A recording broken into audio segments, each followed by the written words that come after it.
வணக்கம். இப்போது நான் பேச போகிற விஷயம் ஒரு ஹிந்து அமைப்பு தலைவராகவோ வேறு எந்த உள்நோக்கத்துடனோ பேச விரும்பவில்லை.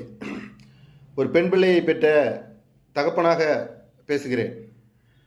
கடந்த சில வருடங்களாகவே தமிழகத்தில் குழந்தைகள் பெரியவர்களென எங்கு பார்த்தாலும் பாலியல் வன்புணர்வு, கொள்ளை போன்றவை அரங்கேறிய வருகிறது.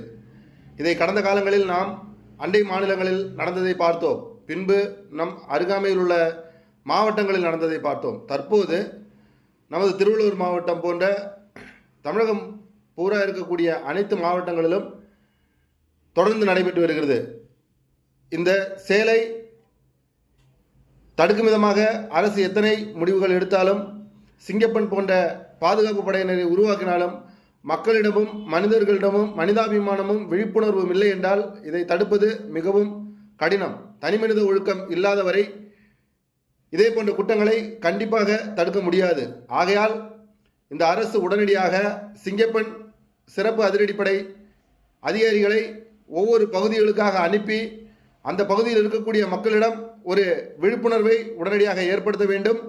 இதே போன்ற குற்ற செயல்களில் ஈடுபடுபவர்கள் மீது கடுமையான தண்டனை, அரபு நாடுகளில் நடப்பது போல் ஒரு கடுமையான தண்டனை வழங்க வேண்டும்.